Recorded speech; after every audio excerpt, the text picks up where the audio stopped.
Good morning. Nandito ako sa aking garden. I'm here in my garden, my backyard. So look at there's so many weeds. It damaged our grass. So yesterday I already removed this one.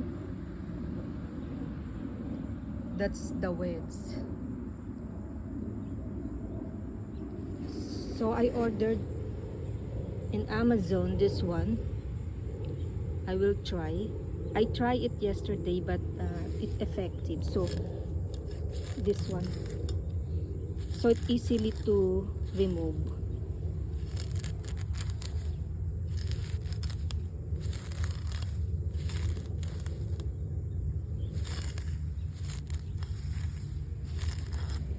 There's so many